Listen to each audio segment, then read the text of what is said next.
So I did actually manage to just about get the tip off, but that was through a ridiculous type of use that you would probably never really use it for. So to all intents and purposes, it'll be fine so long as you don't bang it into a piece of wood and try and bend the tip off. Now, I'd love to claim that this was some kind of professional purchase and that I did it because of wanting to use it for work purposes in gardening and landscaping, but the reality is I've actually just been obsessed recently with absolutely obsessed with all of the bushcraft videos on YouTube. Just can't get enough of doing it. Having said that, thinking about how to use materials that are already in your garden, already on site or easily available, greater use of green timbers, other projects that you can use with free materials that are around your garden, and being resourceful in a way that you forget these things actually exist and that you can just use them.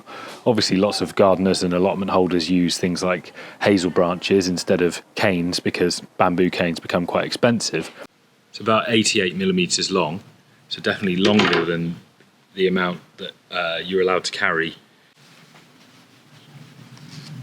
You can see that this part clips onto the bottom of the belt so that it can't actually pull off without pulling that away.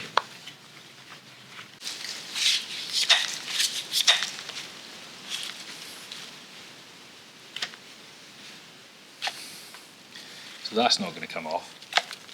But arguably more importantly,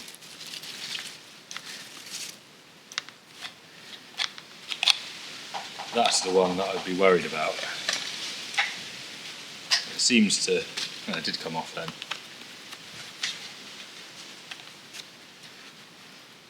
If it comes off in the sheath, I'm less concerned than if you can sort of snag that away. Because it nearly hit me on the foot. I mean, in normal use, I don't imagine that would come out that easily, to be fair.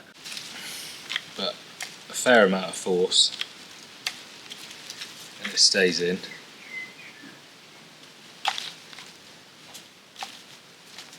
It'll snap the twig before it would pull it out.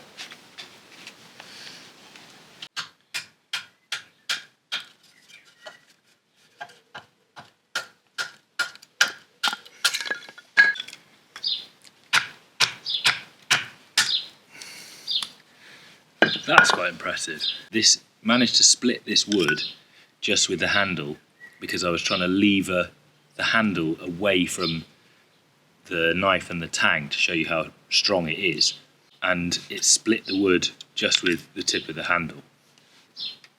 Not a use that you would ever consider, but just to show you that it's not like a lot of cheap knives where the tang, the bit of metal, might only go up to about here, in which case that would have just smashed straight through the top of the knife if I treated it like that. I've given it some fairly rough treatment by battening down on wood and smacking it into the log quite a few times, and I still haven't sharpened this knife yet, and it's maintaining its edge pretty well. I've got chisels that if I gave them this sort of treatment, then they wouldn't be holding the edge as well as this, and they're more expensive than this knife.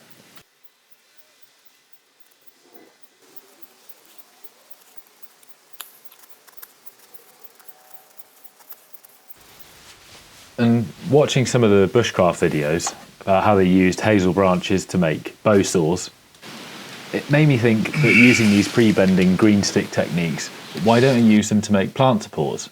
Now, clearly I'm not the first person to have this idea, probably people doing this for years, but it was enough to inspire me to start thinking about the projects that I could use with green timber in my own garden as a result of practicing some of the woodcrafts that I've seen on some of the bushcraft videos. Admittedly, you can do a lot of these things with an axe, but an axe requires a bit more training, it's more expensive, and in the wrong hands, it's pretty dangerous. And in fairness, for most gardeners and campers, just a Stanley knife or a Swiss Army knife, if kept sharp, is going to be perfectly adequate to do any of these things. That they're legal to carry in the UK without being considered an offensive weapon. But the benefit of something like this, that is mainly designed for wood carving, is that it's probably going to get you excited for some wood carving projects. Then it got my creative juices flowing, and I was thinking with green sticks, you could bend them and then lash them together in order to make arches. And I'm pretty sure that I'm not going to be the first person to have thought about lashing sticks together in order to make structures to grow plants on, but more just to illustrate what looking at different disciplines had helped me to think about doing or using more often, because it's things that you forget.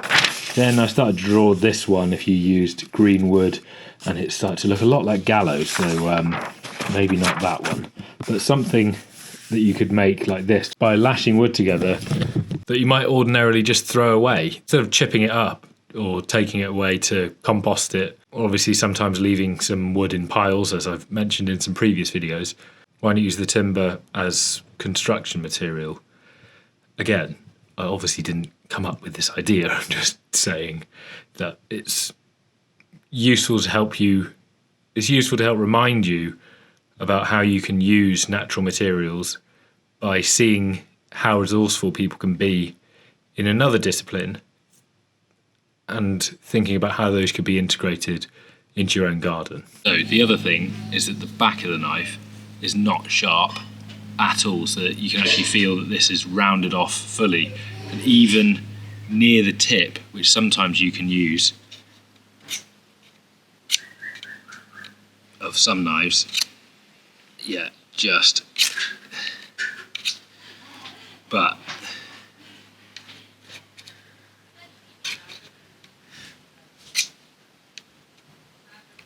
it's not great. And this bit, you got no chance without using a file to just sharpen that off.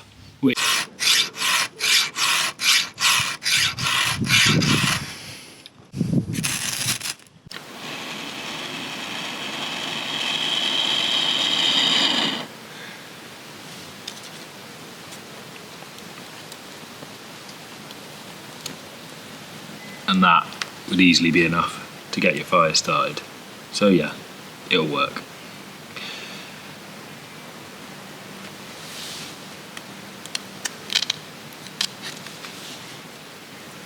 So now we've seen that it can do that, let's see how easy it is to repair that chip that's on the tip of the knife and get it back up to a serviceable edge.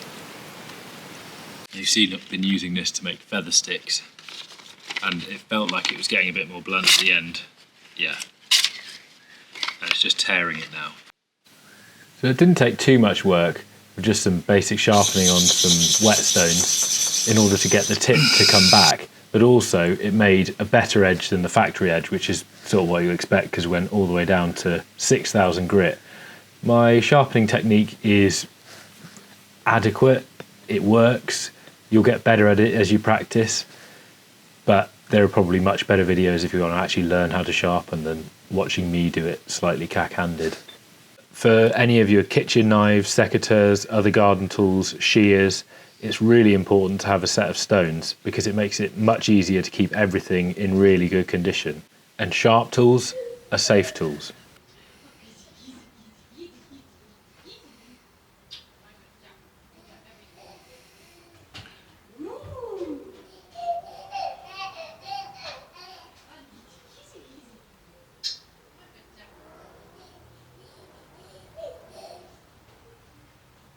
It has this little button clip, and it has this as well, which you can then slot into the same thing if you wanted to stack them, or so you could have two on your belt at one time.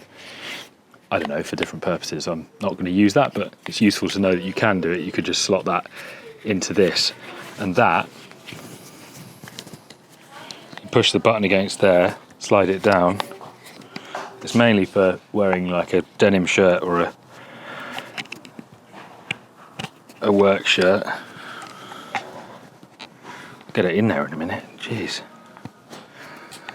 Alright, it's not really for a shirt like this, but if you're using it from this position, I think you're less likely to forget that you're wearing it, whereas obviously on the belt, especially in cold weather, because I imagine if you've got a great big coat on, it actually becomes difficult to get at your belt. But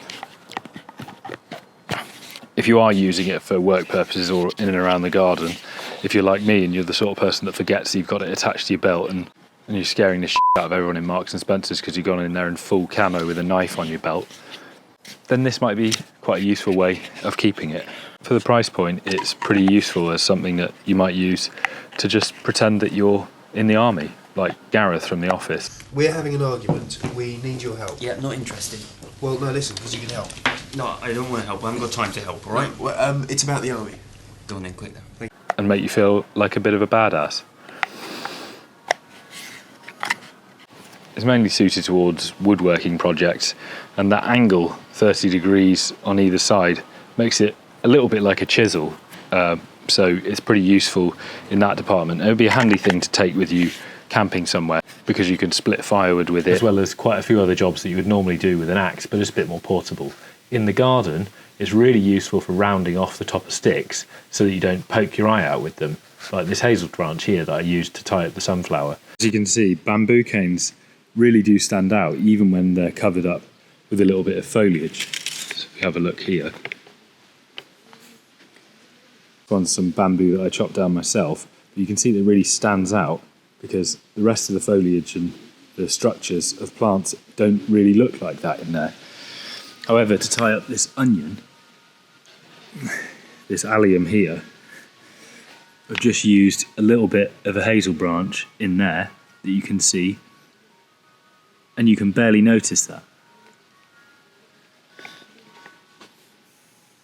And I've got a few in there as well, and you probably can't even pick them up.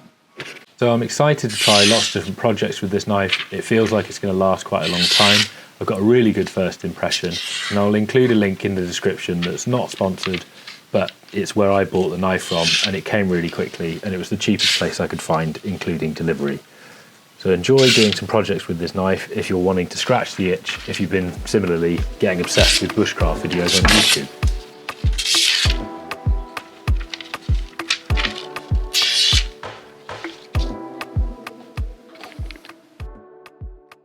You can see with not that much work really, just grinding it back, the tip has returned, so it's absolutely fine. It's not irreparable damage ever if you do end up doing what I did and bending that tip over by shoving it into a piece of wood and bending it.